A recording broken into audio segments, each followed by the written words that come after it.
बहुत समय पहले की बात है। एक छोटे से गांव में एक सासू माँ और उसकी बहू रहती थी। सासू माँ का नाम दुर्गा था और बहू का नाम साक्षी। दुर्गा जी एक बहुत ही सख्त और पारंपरिक महिला थी। वे हमेशा घर के हर काम में हस्तक्षेप करती और हर किसी को अपनी बात मानने की आदत थी। उनका मानना था कि घर की खुशहाली और रिश्तों की मजबूती सब कुछ उनकी मर्जी और दिशा पर निर्भर करती है। साक्षी, जो एक छोटी सी लड़की थी, शादी के बाद अपनी ससुराल आई। वह एक समझदार और शांत स्वभाव की लड़की थी। अपने माता पिता से बहुत सारा प्यार और ध्यान प्राप्त करने के बावजूद वह जानती थी कि शादी के बाद उसे न केवल अपने पति बल्कि सास के साथ भी अच्छे संबंध बनाने होंगे। साक्षी ने पहले दिन से ही सासू माँ की इच्छाओं का सम्मान करना शुरू किया। वह घर के सभी कामों में हाथ बटाती और सास के साथ मिलकर काम करती।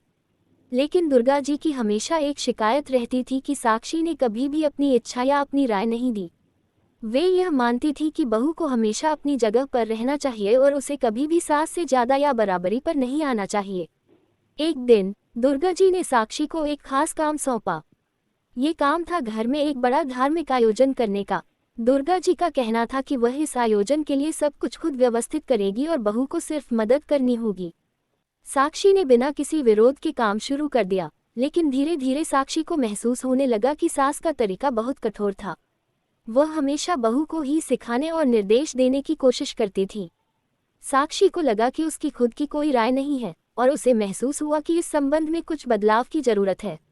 एक दिन साक्षी ने सोचा कि अब वह अपनी सास से खुलकर बात करेगी। उसने सोचा कि अगर वह चुप रहती रही तो कभी भी सास का दिल नहीं बदल पाएगी। उसने एक शाम, जब दोनों घर में अकेले थीं, दुर्गा जी से धीरे से पूछा, माँ, क्या आपको लगता है कि मैं आपके जैसे ही घर संभाल सकती हूँ?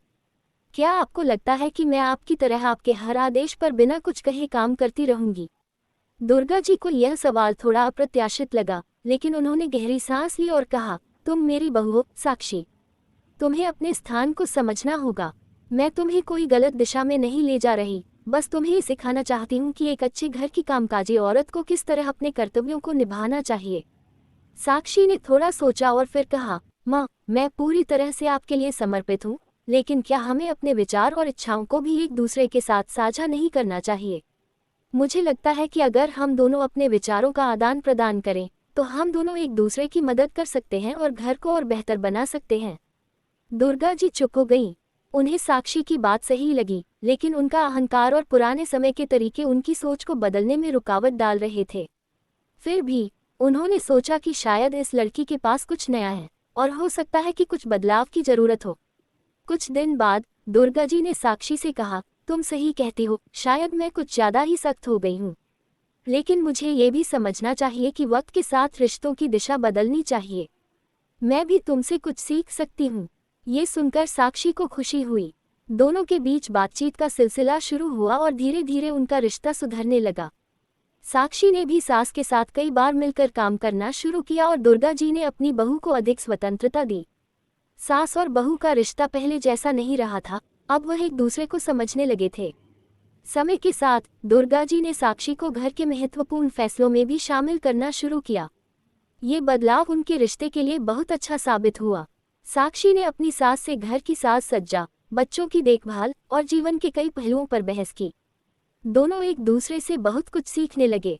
एक दिन दुर्गा जी ने साक्षी से कहा, तुम्हारी वजह से मैं जान पाई कि एक सास को अपनी बहू को अपने बराबरी का साथी मानना चाहिए, न कि एक छोटा सा हाथ मानना चाहिए। इस कहानी से यह संदेश मिलता है कि रिश्ते में संवाद और समझ जरूरी है। अगर हम अपनी विचारधारा और इच्छाओं को खुले दिल से सामने रखें तो हम किसी भी रिश्ते में सुधार ला सकते हैं। सास और बहू का रिश्ता केवल कर्तव्यों और जिम्मेदारियों का नहीं, बल्कि समझ और साझेदारी का भी होना चाहिए।